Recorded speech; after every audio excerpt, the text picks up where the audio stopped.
I'm Gab, he's Jules, joining us remotely from the great nation of Switzerland with its many cantons. Jules, I'm sorry to say we're still apart. I miss you, man. I miss you, bro.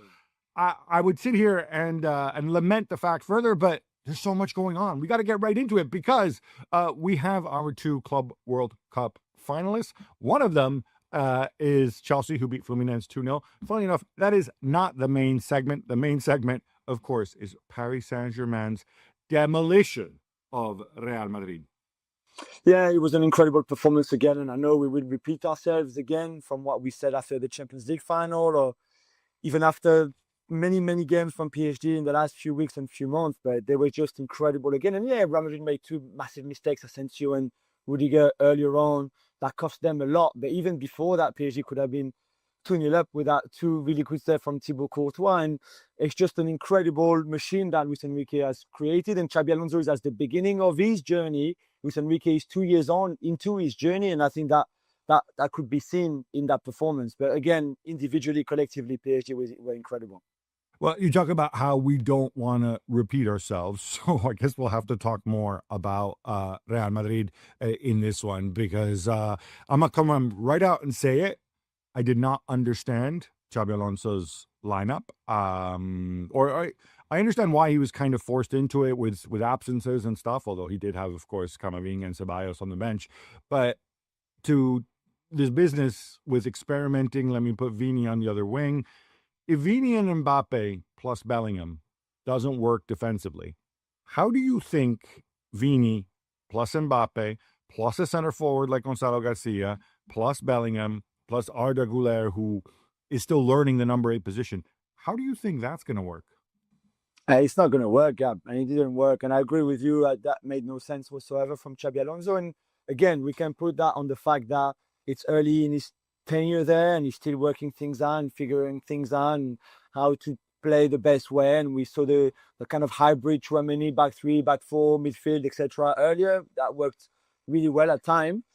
He clearly felt that was not the right option for this game, but he went for something that was even worse. So I'm not sure what he tried to do.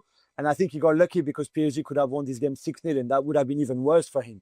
So now I think he's lucky in a way of being this is the beginning. He can make mistakes. People will forgive him for mistakes, but that it didn't make any sense. And to be fair, the players looked completely lost in that game, and especially against a team like PSG. I guess you can experiment against a team that is not as strong collectively and as well drilled as this Paris side, but not in a game like this, not against them.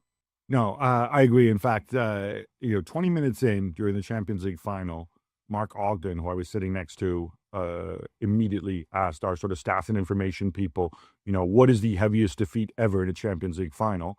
And last night he was out in the MetLife Stadium again. 20 minutes in on the group chat, he starts asking, what is the heaviest defeat in the history of Real Madrid? Because it certainly looked like it was heading that way, as you mentioned, Thibaut Courtois making those 2 stunning saves, and to me this kind of invalidates the argument about. I always give people a pass for individual errors. They can happen, 2 massive brain farts, one each from Raúl Asensio and Antonio Rudiger. But Paris Saint-Germain were just scything through them. By the way, heaviest defeat in Real Madrid history, March 5th, 1930. Espanyol 8, Real Madrid 1. Yes, there was a time when Real Madrid were nowhere near as good as they have been for the last half century. Jules, when I look at this, I think we also need to know about Paris Saint-Germain, and we will give Real Madrid both barrels. We will talk about Luka Modric. We'll talk about Rodrigo. Sad to see Luka Modric's career end this way, but the fact is, if your final tournament with a club is a knockout tournament, it will most likely end with you losing the game. Let's also remind people, Paris Saint-Germain were without their first option at center back, and arguably, possibly without their second option as well. Who's the second option? Well, I was imagining Lucas Hernandez to make it more effective. I know it would have been Beraldo, but still. You're right. No, Pacho, who's suspended, and the fact that this was the first game that Ousmane Dembele actually started for PSG in this competition, because he was injured when they arrived. He was not really fully fit, fully ready in the semi-final and the quarterfinals. That's why he only came on in the second halves in those 2 games. So Luis Enrique, not trolling Real Madrid at the end, but saying also, by the way, I know this was great and we're in the final, yet another final, potentially another trophy. But we also did it without our best player for so far 80% of this competition. Real Madrid fans, I have you covered if you don't want to listen to what is sure to be a takedown from Jules and me given yesterday's performance. Please feel free to fast forward 10 minutes or so. But before that, we do have a little more Paris Saint-Germain talk to talk about. Now, I don't, my thoughts on the Ballon d'Or are very, very well known. But I'm going to hand it over to you, Jules, because even grumpy Mark Ogden made the point that Ousmane Dembele, at this point, with yesterday's performance, may well have locked us up. Yeah, I think so. I think he had before anyway, for me personally. But I think what he's done in the final and semi-final, and again, it's not just so much the goal or the assist from yesterday or the one against Bayern Munich right at the end. It's also everything that he does off the ball and the leadership that he has for this team. And Luis Enrique again said it last night after the game. He said, on top of everything well that he does and the goals and everything that he's been doing in 2025, which is incredible again, 35 goals, 14 assists in 52 games is a remarkable tally. But it's also everything else, and the fact that he takes his team to winning trophies because he's decisive in all those big games. We said semi-final last night of the Club World Cup, quarterfinals of the Club World Cup, and then pretty much every round of the knockout stages of the Champions League, he was there either with a goal or an assist against Liverpool, against Villa, against Arsenal, even Brest before that, if you want. And then obviously the final where he haunted all the Inter Milan defenders and goalkeepers. He created 2 goals and he was there all along. And yeah, he didn't score in that final, but he'd been so important. And I know Rafinha has had a good season and Lamine Yamal is wonderful. And there are others. Mo Salah as well had a great year with Liverpool in the Premier League. But just nobody can right now even contest the fact that Ousmane Dembele is the best player in the world and he's the best player of the best team in the world as well. Yeah, so I don't want to delve too far into this, but I feel my point is, as you know, I do not care. However, what I think is pretty striking about this Paris Saint-Germain and may impact Dembele's Ballon d'Or is that you could actually pull out a whole bunch of other candidates based on what we know of how Ballon d'Or voters tend to vote. And let's not forget, my view, many of them live in like a little la-la land of YouTube and Champions League finals and nothing else. You could make it, people have made a case, Désiré Doué, even though he really only came on in the second part of the season with all those big goals, to the point that, we had Mark even talking about, Doué against Lamine Yamal, the next player, next GOAT conversation, skipping over Dembele altogether. We also had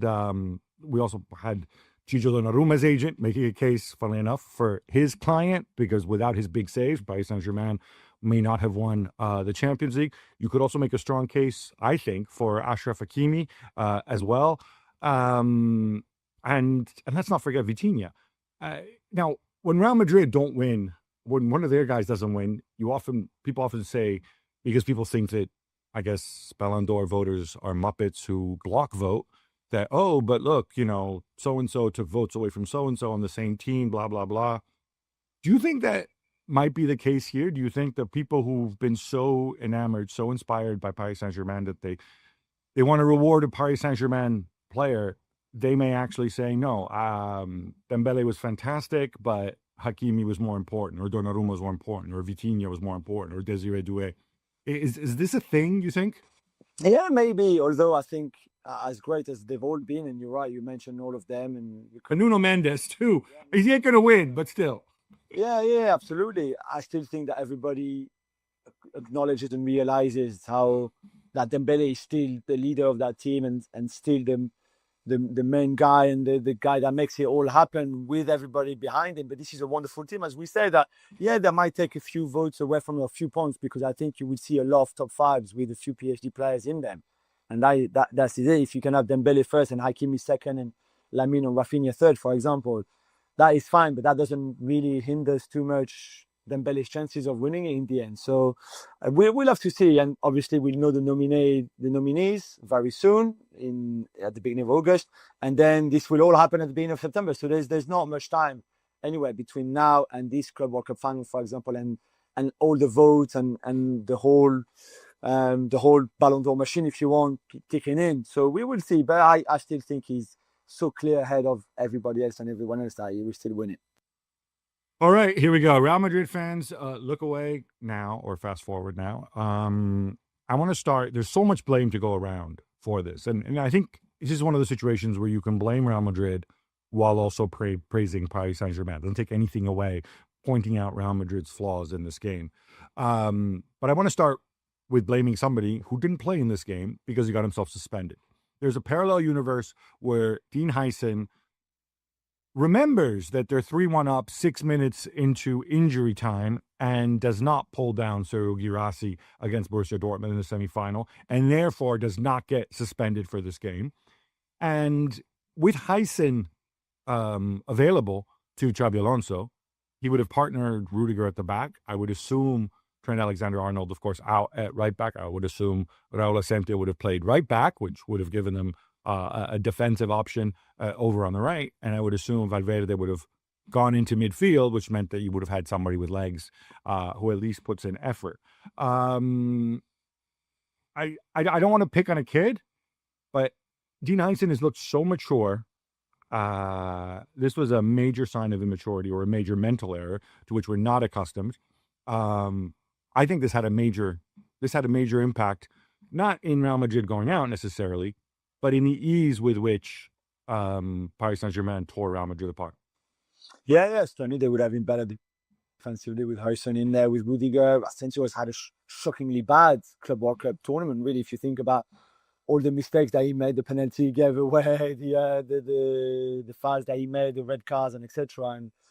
And that showed as well, I think, in the final that he was not to make that mistake so early on. Like, he didn't even again before that, he was all over the place defensively when PSG had those early chances too, and 0-0. So it's true that Huysen would have helped for sure. I don't know how much the rest of the formation from Xabi Alonso. I suspect he would have still played with that weird front three of Garcia, Mbappe, and Vinicius.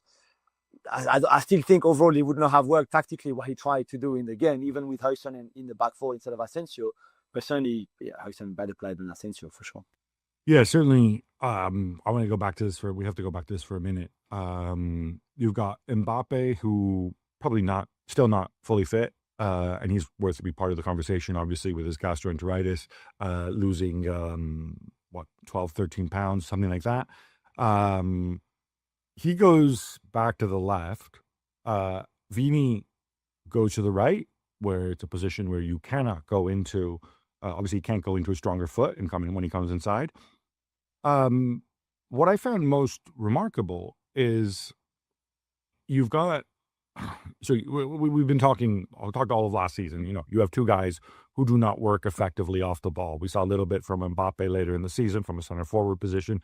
But this is just not their thing. It's not what they do. Maybe they will one day, but not right now. And these guys who do not work on the ball and do not track back are paired against arguably the best fullback pairing in the world in Achraf Hakimi and Nuno Mendes. That is basically, to me, that is inviting on the build-up play. That is inviting Paris Saint-Germain into your midfield, where they are met by Chouameni and a guy who has basically never played as an 8 until very recently in Arda Güler, or very rarely played as an 8, and a guy, Bellingham, who sees himself as a number 10 and has played number 10 the best part of the last 2 seasons. This seems frankly suicidal. And as much as we're going to blame the Real Madrid back four for their individual errors, it's also because there's no filter whatsoever in midfield. Yeah, I think they were exposed, obviously, too easily, too much, and that midfield three just didn't work. And we saw Arda Güler having some really good performances in this Club World Cup in this midfield, and we said, like, could this be his position? Could he be the next kind of Modric, certainly for the quality of passing than anything else? Sure, maybe he can. It still has a long way to go and a lot of work to be done, as we saw in that game, because they were put under so much pressure. And again, they played against one of the best midfields in the world, really, if not the best midfield in the world right now. And Vitinha, João Neves, and Ruiz are so good, and they're so used to play with each other, and they're so used to play in this kind of system for PSG, and that fluidity and that rotation and the relationism that they have is incredible. So it was always going to be a hard task for any Real Madrid midfield anyway in that game. But yeah, that one didn't work. And then to think that front three could somehow disrupt the PSG defense and rhythm I'm not really sure what really convinced Xabi Alonso to do that. I mean, I don't think Gonzalo Garcia was bad, to be fair. He tried to help. He played a bit as the 10 sometimes, tried to hold the ball up. But the two wingers, Mbappe and Vinicius, were just never in the game. I think one did 10 passes in 17 minutes. The other one was 12 passes in the game. It's just these ridiculous numbers, really, for players like them. They just were never in the game at all. Okay, I'm going to try to project forward a little bit here. I think we want to give Real Madrid some good news as well. Eder Militao at the end, when he came on, he certainly showed a lot of will, a lot of leadership, a lot of aggression. If he gets fit and he can stay fit, I think the defense is sorted. And I think you can actually start thinking maybe even of a back three at that stage. I'm just projecting forward, imagining what's going through Xabi Alonso's head. And so I think that's maybe less of an issue. Where I still see a lot of problems, though, is how the pieces fit together in midfield and up front. And maybe you can reinvent Arda Güler as an 8. Maybe you can get a little bit more steel in there with Camavinga. But then you still have to find a place for Bellingham. And then you still have the fundamental problem of Vini and Mbappe. And I'm going to come out and say this. Are they better off? And we've seen him do this, certainly by Leverkusen last season, where he almost said, all right, I'm just going to stiffen up the midfield, not concede, and kind of give my attacking players, well mainly Florian Wirtz, a lot of license and a lot of freedom. Is that where we're heading? And if that's where we're heading, Jules, do I need Xabi Alonso to do that?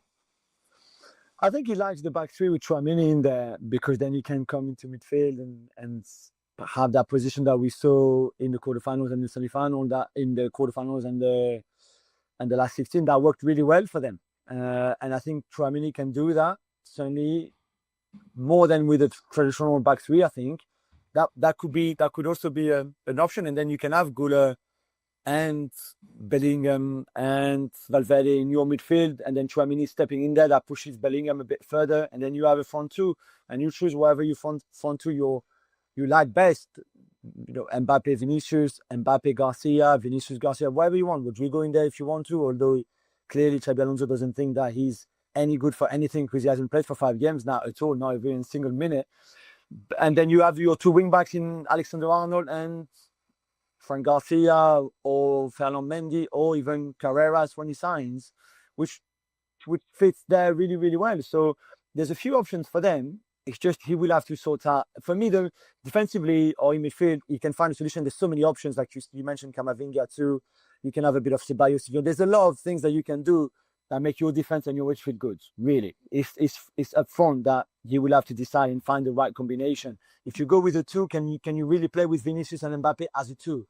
If you want to go with a 2, is Gonzalo Garcia a really good option or not? Is he ready for a full season, not just a few games there like he did in his Club World Cup, where he was good and scored goals and was important for the team, but can he do that through the whole season in the Champions League, in big games against Barcelona, in La Liga, all those kind of stuff? I'm not so sure, but I'm not so sure that a front two of Mbappe and Vinicius in this kind of system also works, and is also something where they could be good at, both of them together. So, and we don't even talk about pressing and counter pressing and what you do off the ball without the possession. So there's a lot of work to do for him, and I think it's quite daunting to think about all those things that he would have to sort out. Yeah, I mean, at one point I was almost wondering, is he doing this to kind of send a message to Florentino? Hey, we need to open the wallet again and get things going, and maybe move somebody out. You mentioned Rodrigo there.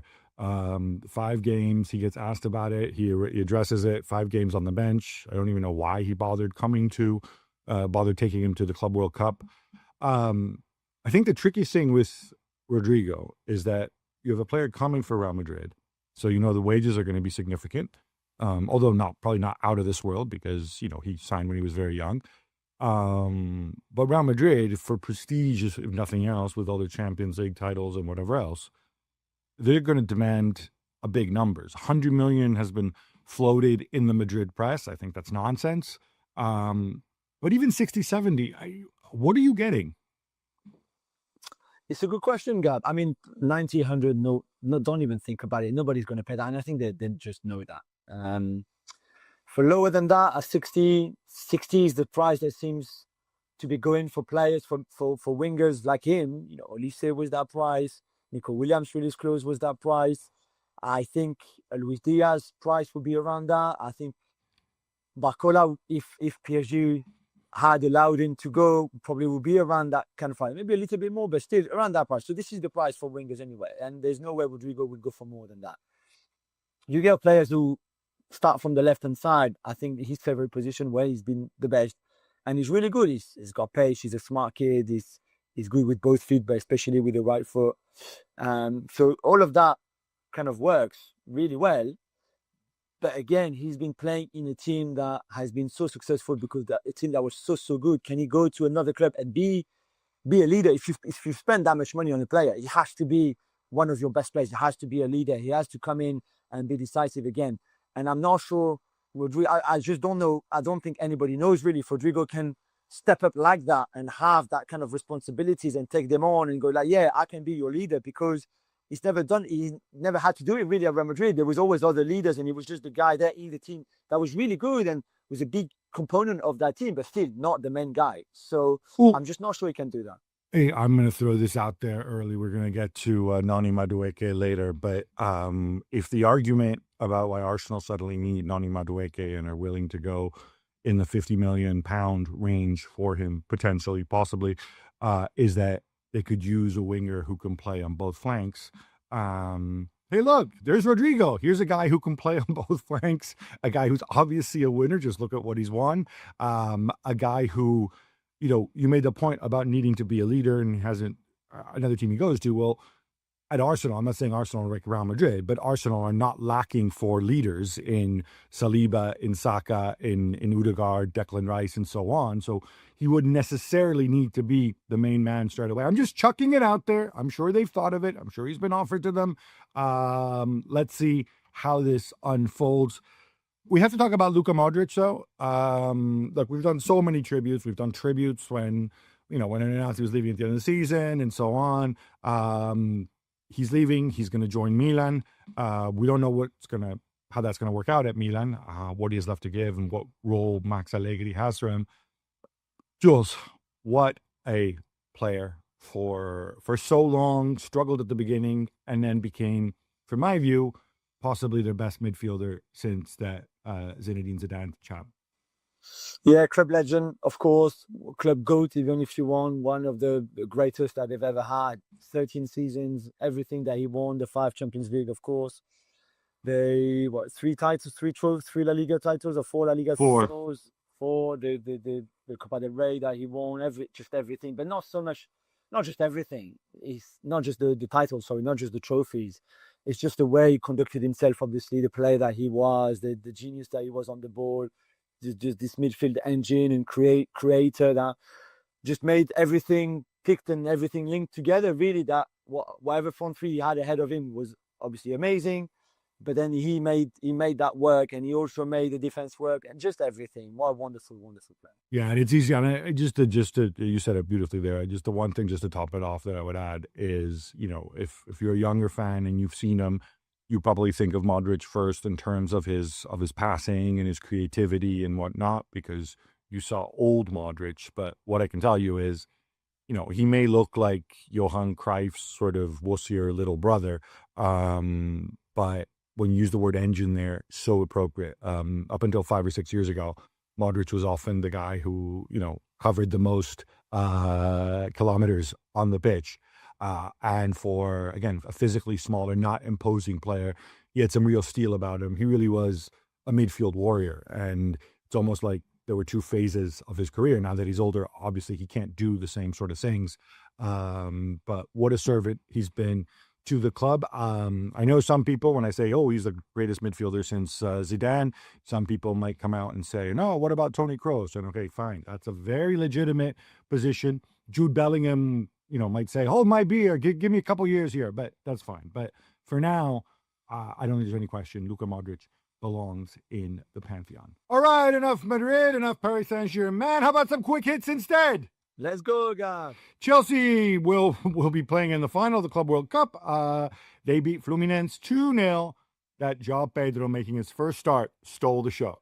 Yeah, what a debut for him. I know he came on before, but as a starter, the 2 goals against his former club, obviously, where he all started for him, like 10 years. Well, I think he arrived at the club when he was 12 or something at Fluminense. So wonderful story in itself. Wonderful Maverick player, though, because I think he offers you that. He offers you just so much creativity. You're never sure what he's going to do next, but he's capable of great things. And they spend a lot of money for him, over £50 million. But he's already, in a way, repaid some of that by qualifying them for the final. I absolutely love the João Pedro signing. It gives you optionality, Jules. He can play 9 or 10. Palmer can play on the right wing or can play 10. Obviously, Nico Jackson can play you can offer you center forward or left wing. I just now up to Maresca to sort it all out. Some people said it made no sense to sign João Pedro. I just didn't understand that at all at the time. I was like, what do you mean it made no sense? You're right. It brings you so much versatility, different options. He's a better player for me than Nico Jackson, for example. So you can start him as a 9. He would play well with Palmer and Delap. There's a lot of things he can do and you can do with him. So saying that it makes no sense that they spend that money on him is ridiculous. Silly people. According to multiple reports, and I'm sorry, Gab, but it looks like Victor Osimhen is staying at Galatasaray. You must be gutted. I am. Galatasaray apparently, reportedly coming up with a 75 million euros to meet that release clause from Napoli. I just got to take it on the chin. I have to take it on the chin that, people evidently look down upon him for whatever reason. And I'll tell you what, you'll be sorry. Go ahead. Enjoy your Gyökereses and Seskos and Brian and Bumos and Delaps and all these people. Here's one of the top 5 center forwards in the world, and nobody's interested. But let's see if Galatasaray can actually come up with the money. But the terms have been agreed, so it looks that way. All I can say is, Gala fans, the best is yet to come. On Monday, we told you how Noni Madueke to Arsenal is increasingly becoming a realistic possibility. Jules, what do you make of the hashtag no to Madueke trending on X? Is this one of those nonsense trends? Come on, I just don't understand it. I mean, you might not be too keen on Madueke to your club, but he's a really good player, let's be honest. And yeah, his numbers maybe last season, or this season that he's finishing now with Chelsea haven't been the best. I think he's 10 goals and 4 assists in 40-odd games or something like that in all competitions. But there's a great player. And Arsenal wouldn't spend that money on him. They didn't think that he was capable of stepping up and be a great added value to this team. So whether he plays on the right, on the left, I know he's better on the right to come inside onto his left foot. I get that. I think he can also play on the left-hand side and be effective there. So I don't really understand that kind of Madueke bashing that's happening now on social media. I mean, what I don't get is there's something else? Did he once say like, haha, I'm a Spurs fan, Gooners suck, or whatever in the background? There's no past there. I don't think so. If the argument is we would rather spend, if he's going to cost this much money, we'd rather spend it on somebody else rather than somebody whose best position happens to be the best position that our captain and best player plays, I can understand that. But if it's something personal, and it feels personal when it's put out this way, yeah, I don't quite get that. I'm on the same page as you on that one.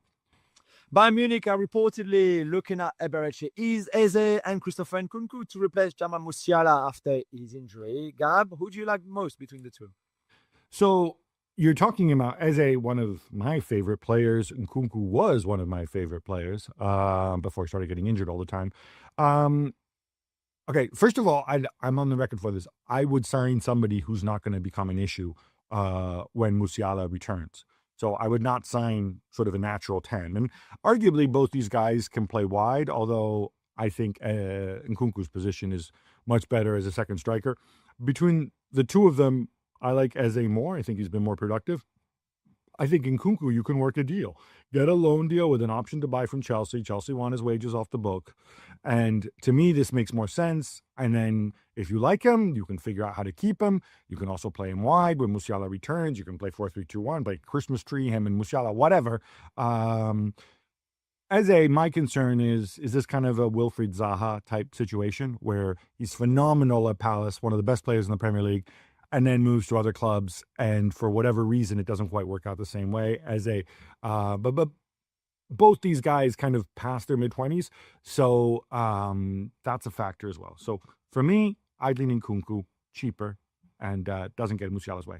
Jules, we're not done because we have more quick hits. Yes.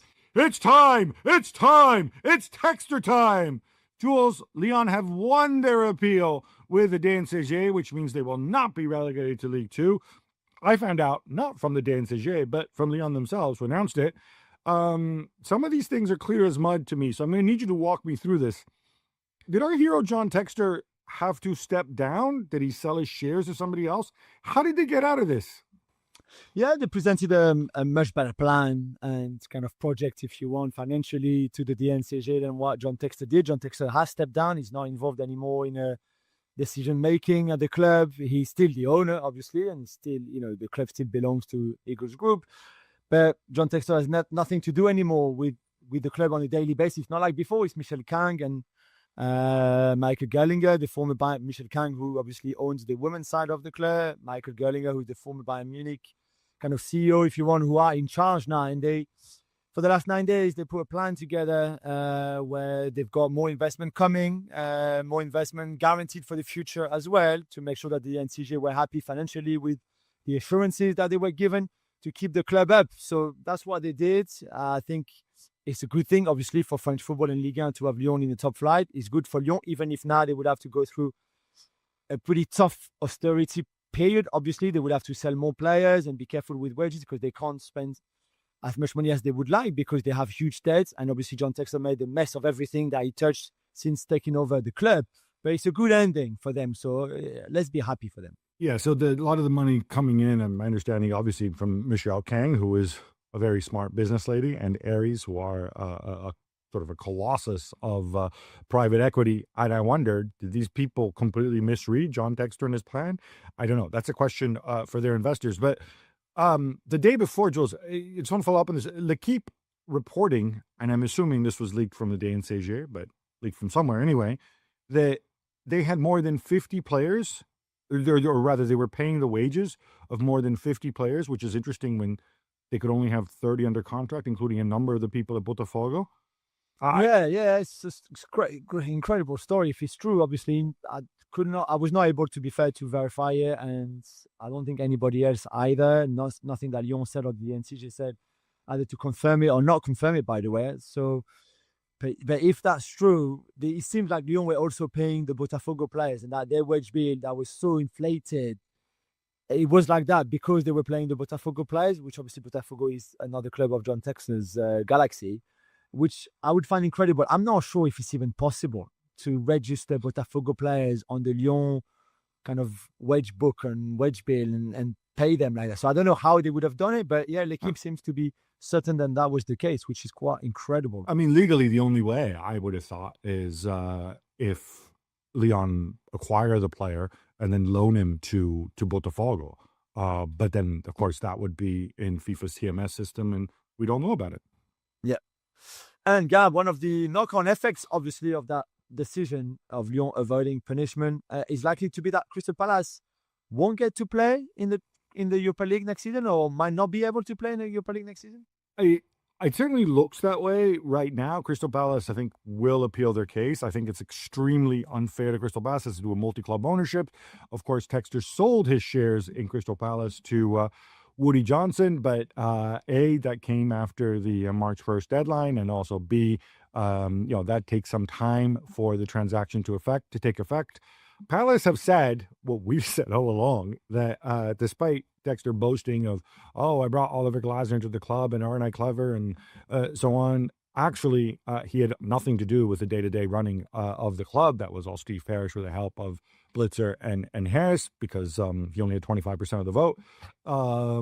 Let's see what UEFA do. On the surface, look, I know there's laws, but on the surface, I think it would be hugely unfair if Crystal Palace are demoted to the Conference League, and they would be, because the reason this would happen is the rules state that if you have two clubs from the same ownership group who are in the same European competition, the one that finished lower in its respective league has to go down, and they go down to the conference. And obviously Lyon finished sixth. I find this grotesque, especially because Textor now, as you just said, isn't involved in the day-to-day running of Lyon, and wasn't involved in the day-to-day running of Palace, and yet Crystal Palace get punished because of this. It seems very unfair. But if they do go down, who benefits? Hey, we can be happy because it's another friend of ours. It's Mr. Marinakis in Nottingham Forest. They get to move up to the Europa League, and if they win it, they'll be in the Champions League, and that's fantastic. Mr. Marinakis, of course, a close friend who's done a lot of business with John Textor as well. Alvaro Carreras from Benfica to Real Madrid. We alluded to this earlier. Reportedly back on. All right, Jules, 55 million sounds like a lot to me. Yeah, it's a lot of money, Gabby. It's a lot of money. I mean, even apart from the fact that he was a Real Madrid youth player before, he went to Manchester United. We might see I think they might get a little bit of money for him in this transfer too, by the way, United. 55 is a lot of money. We talked about prices for wingers earlier and how much it would cost you for Luis Diaz, for an Eze, for Madueke, those that kind of guys. 55 right now for left back who can play centre back, I guess. So it gives you a bit of an option too. But who's only had, let's be honest, one really good season in Portugal with Benfica, and that's it. I think it's a lot of money. We saw Fran Garcia being decent in the Club World Cup. They still fell on Mendy there. And I'm not sure how much Real Madrid really need somebody like Carreras, certainly at that price. But it seems that they are okay with it and that they would pay the money. Matteo Retegui is off to Saudi Arabia, Gav. It's a 67 million euro deal from Atalanta. Yeah, he's joining Al Qadsiya, who, we often remind you that not every club in Saudi has money. And in fact, it's really only the 4 public investment funds, or it was until recently. Al Qadsiya, owned by Saudi Aramco, of course, big oil company. They're chucking money around. Tremendous business for Atalanta, who, of course, only paid 22 million euros for him to sign them. I'm not even sure that they necessarily need him because they have Scamacca coming back from injury to play as their center forward. And of course, they have Lukman and the Prince, Charles de Ketelaere, and so on. However, they think he's off. I think the impact on the fear in Italy is that it's going to hurt the Italian national side because he will be playing against lower level of opposition most weekends in Saudi. But hey, it's a big payday for him. I'm happy for him. Let's go where you are, Jules. The Women's Euros. After beating England, France beat up Wales 4-1. Though you did get a little scare when just Fishlock equalized, didn't you? No, you're not scared, really, because I think, there was the gap of level of talent between the two teams was so big. It was just not a good performance from the French overall. They took the lead early, and after that, I think they took the game for granted. I think they took the game for granted from the beginning anyway, to be fair. The head coach, Laurent Bonnet, making 7 changes that not sure he needed to make, really. And after that, it was just very sloppy from the French. After such a good performance against England, where they were really outstanding, I guess with their strongest team, this was more of a B team. I know that, but still, I expected better from them, and it was not really there. So I was a bit disappointed in the end. And they were always going to win, and they won, and it's 4-1, and they very much in driving seat in that group to finish to top it even. But yeah, there was just a few things that I was not too happy with. I wanted more Sandy Baltimore highlights out of this, and I didn't get them, and I'm disappointed. England were harshly criticised for their performance against France, although I'm not sure they were harshly. I think they deserved the heavy criticism. Gabs, all now well after they demolished the Dutch 4-0 yesterday. Yeah, Holland, I thought were absolutely terrible in this game. But it's amazing. You put Ella Toon back where Lauren James used to be. You move Lauren James into the front 3. You're a little more settled at the back. And I thought Holland were really bad. England were really good. Lauren James, by the way, is she actually 2-footed? Is she kind of like a women's version of Dembele? Because that first goal, that's her weaker foot, right? Yeah, she's amazing. Unbelievable. Amazing. Kota Takai to Tottenham Hotspur is official. Jules, did they need another central defender? That's a really good question. In terms of numbers, they don't, obviously, because they have so many between Romero and Van de Ven and Donso and Dragusin and even Vuskovic, the young talent that is coming to the club this summer that they bought last year. That's another young talent in Takai, who's probably the best centre-back in the J-League this season. So it makes sense in terms of one great talent for the future, like Vuskovic in a way. But right now, you've got 6, even 7 if you want to count, I don't know, Archie Gray, 8 with Ben Davies, our best friend. That's a lot of them. So I guess Romero might be on his way out. But yeah, that's another centre-back. Barcelona VP Elena Fort says that the Camp Nou might not be ready, actually, until the end of the 25-26 season. Gab, what does this mean? Well, she means fully ready and in a sense fully operational and all the bells and whistles. We told you they hope to come back for the Gamper Trophy. I think what it means is that for much of the season, this is going to basically be a building site where they're going to open things kind of little by little while they work on the other details. One of the things apparently they have to open are the luxury boxes, because an auditor has said that 100 million you got, 4 luxury boxes from Qatar, you can't actually get that unless they're open. Back to the Euros. Spain got a mini scare against Belgium before romping to a 6-2 win. Jules, once they get going, they're so good. Yeah, they are good. We've seen every team twice now in this Women's Euros, and they are obviously the best by far. And I don't know if somebody will be able to stop them, and whoever will, they will try, obviously. And if you want to stop them, you'll have to be very good in every department, defensively, offensively. They don't give you much with the ball, and certainly without the ball, you'll have to be very good to stop them, because as we saw, it's 11 goals now in 2 games, 5-0, 6-2, 5 different goal scorers in that 6-2 win against Belgium. They've got players coming off the bench that are so good, that makes a difference when they come on. It's just ridiculous, the talent that they have, the depth that they have, the momentum that they have. It's great to see.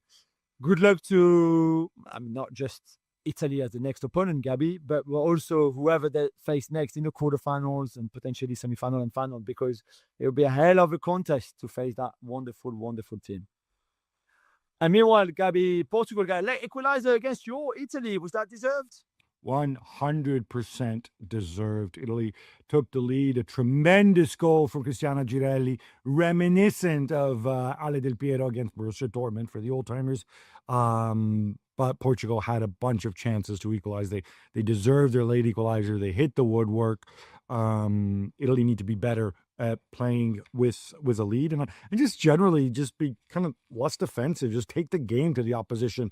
So curious to see what happens next against Spain. They need something out of this game, or at least not get mullered like the other teams to advance. Spain may well decide to rest everybody and play their B team, but frankly, Spain's B team would probably lose the final of this tournament against Spain's A team if they were entered into it. So, I'm not super confident. Sweden rolled to a 3-0 win over Poland. Jules, I guess no more Eva Pajor. No, it was always going to be a long shot. Gab, it's Poland's first major tournament.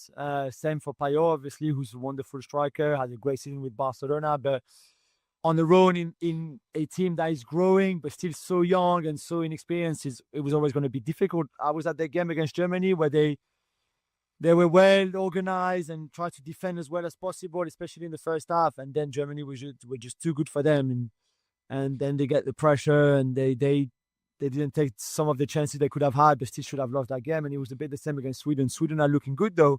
Very good. And another 3 headers for them, headed goals, which is their speciality. We saw that at the Olympics, and they're very good at it. And then we've got Germany, Sweden to decide who's going to be first and second in that group, because the other 2 are obviously already eliminated. I really felt for those defenders, Jules, because the cross would come in. I felt like over and over, the cross comes in from the right-hand side because the left back can't defend on a weaker foot. And there's that Blackstenius, who's the size of the Eiffel Tower in the middle of the box. So good at getting free, and just header after header after header. She could have had 6 or 7, I thought. Yeah, definitely. And Germany had to come from behind to beat Denmark 2-1, Gab. There was plenty of controversy though in that game. There was some VAR disallowed goals, which I was okay with, but I think the big and the Germany penalty, which led to the equalizer, also maybe some might feel a little soft, but I'm okay with it. No, the big one was, and so incensed the Danish coach, was Emma Snerle. I'm hoping I'm pronouncing it correctly. She was whacked in the head by teammates' clearance and went down instantly. I mean, it looked as if, I don't know if she was unconscious, but she just literally collapsed after getting hit in the head by the clearance.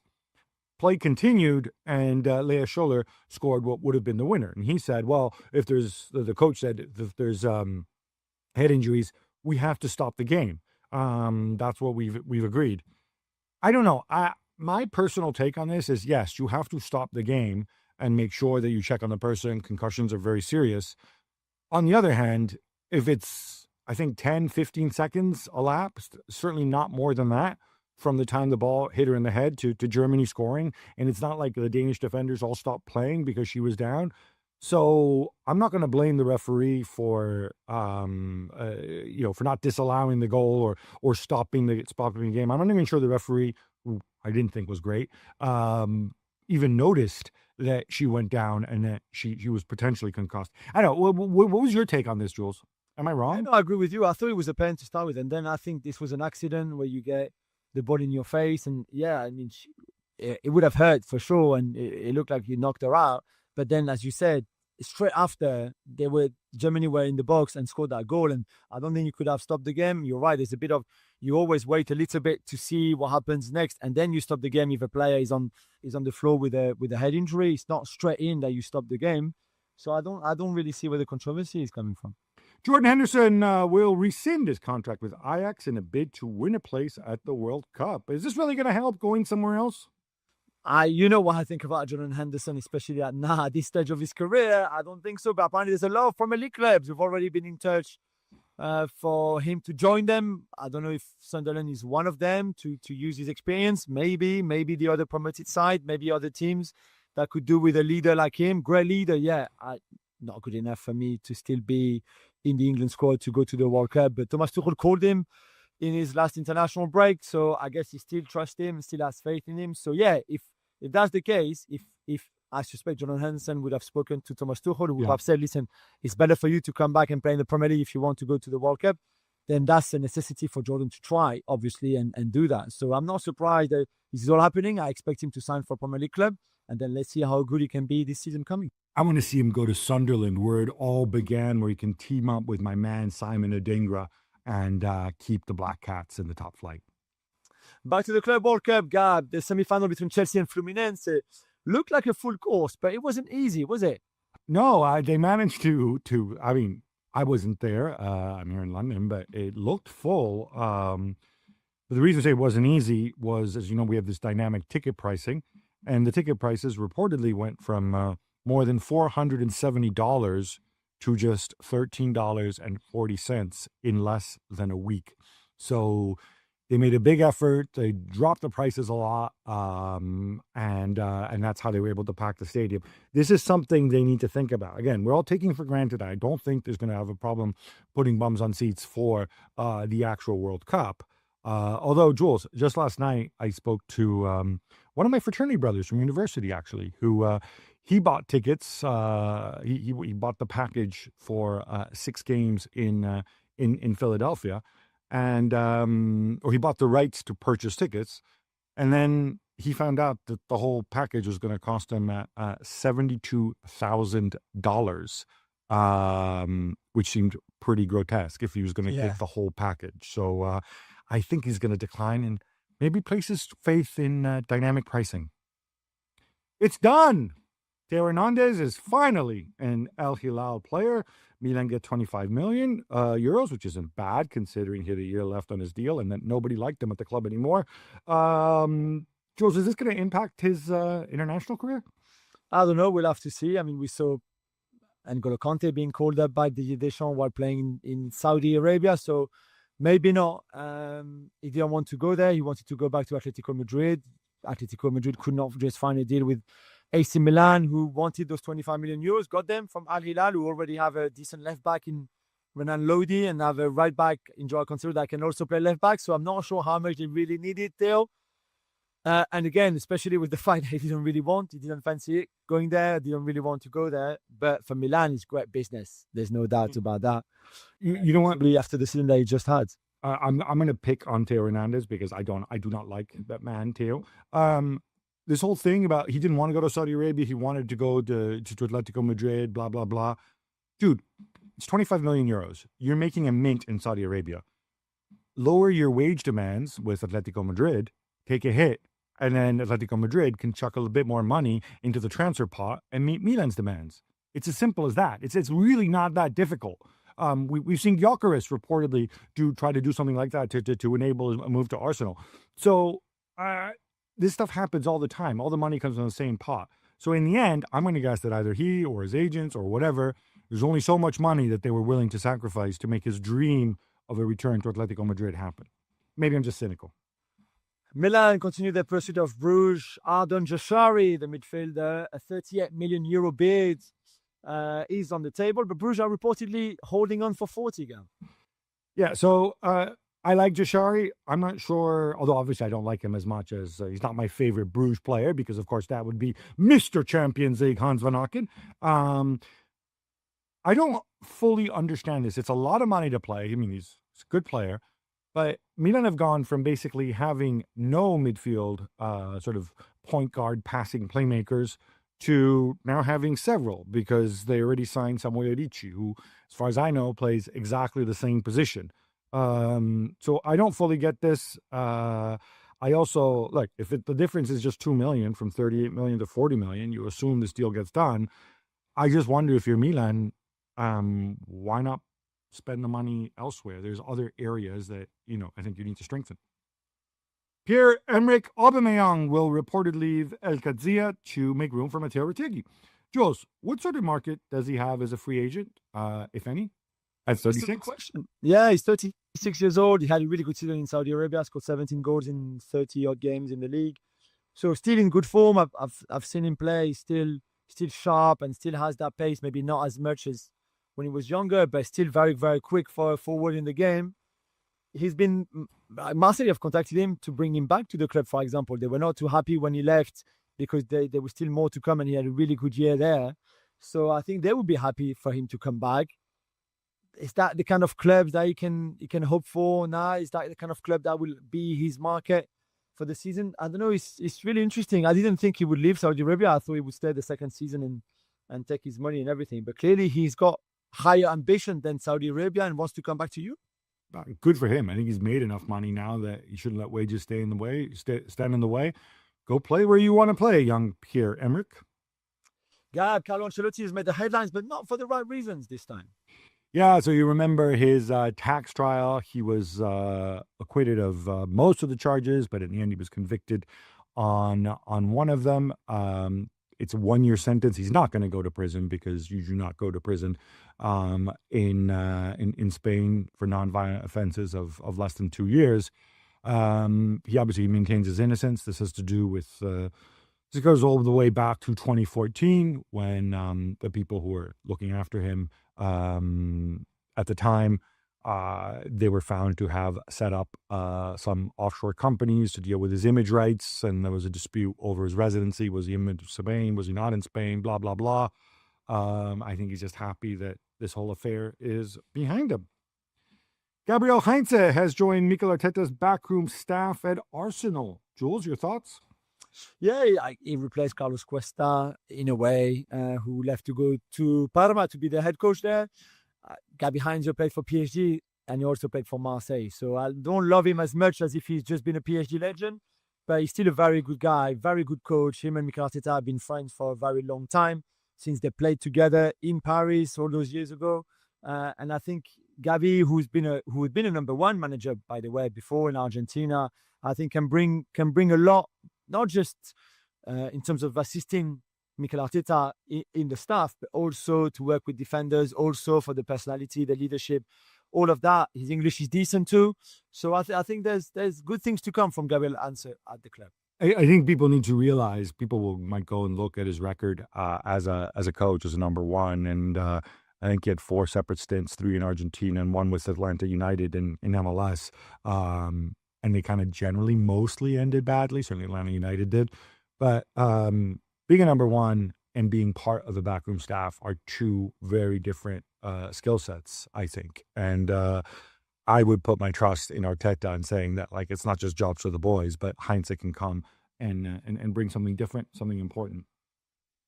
Evan Ferguson is being linked with a move to Serie A, Gab, with both Roma and Atalanta being linked with him. Is this the right place for him to relaunch his career, do you think? I don't know. Roma, ridiculous amounts of pressure. Atalanta, you're going to have, obviously, Scamacca coming back. You're going to have competition for the starting role, and you're going to have a new manager in Ivan Juric, who is, replacing a guy, Gasperini, who'd been there forever. So, frankly, I don't think either one seems ideal. It's great that he wants to challenge himself. I think there's a special player in there. He needs to find his way again. I remember Mark Ogden suggesting that United should have signed Ferguson 2 years ago. Obviously, had a bit of a nightmare last year. But you know what? He wouldn't be the only forward who kind of lost his way at Brighton and then did really well elsewhere. Obviously, that was the case with Gyökeres as well. So, maybe he can relaunch it. And good on him for saying, let me explore something abroad. Yeah, I agree. Now, we had so much fun the first time around. Let's do it all over again. It's time! It's time! It's Textor time! O Globo in Brazil report that Botafogo fired their coach, Renato Paiva, after the Club World Cup because he wasn't willing to take advice from our hero, John Textor. Jules, will Davide Ancelotti be more accommodating? I don't think so. I don't think so at all. I mean, we've told you, JT, already, don't get involved in the football side of him. You know nothing about football. I'm not even sure you know too much about running a football club in the first place, let alone the football team itself. So let Davide Ancelotti do his things. He's worked with his dad for a while now. I think he's earned the right of being the number 1-9 and have that chance. In a way, I'm a little bit surprised that Davide went for this job and took it, considering the John Textor is there and we know what John Textor is about now. But good luck to him. But yeah, I don't think he will take any kind of interferences. Well, it's funny because obviously Davide's dad, Carlo Ancelotti, has a long history of being able to work and succeeding in environments at big clubs with owners or presidents who love giving their advice, whether it's Florentino Perez at Real Madrid, Silvio Berlusconi at Milan, Roman Abramovich at Chelsea, maybe even Nasser at Paris Saint-Germain. So I don't know if he thinks Davide is cut from the same cloth. Maybe he is, but I'll tell you what, if these Renato Paiva stories are true, or maybe just a way to embarrass John Textor even more, since the media in Brazil clearly do not like him, I don't know. But like you, I'm fascinating to see what Davide can do in Rio. And even more Textor time, Gab, because he got so much stick for trying to change the name of Molenbeek that now he changed his mind again. Yeah, so Molenbeek's full name is, and this is a Belgian acronym. I am not Belgian adjacent like you are, Jules. So if you know what these letters actually stand for and can pronounce them, please go for it. But Molenbeek are actually RWDM. And she was going to change the name of the club to Daring Brussels. And this prompted a massive outcry from former Molenbeek players, including the legendary Frankie van der Elst, Hugo Broos, a bunch of them. So he's like, okay, fine, screw that. I'm not going to rename it Daring Brussels. I'll call them RWDM Brussels. I think you're kind of missing the point. I think they just don't want the Brussels in there. They're proud of being Molenbeek. They just want the RWDM. I don't know if he thinks that Brussels is such a world capital that maybe having the name Brussels in the name of the club somehow helps them. I'll tell you what, if that was the case, then maybe the clubs in London have got it all wrong. Maybe it should be West Ham United London and Chelsea London and Arsenal London and Spurs Londoners or whatever.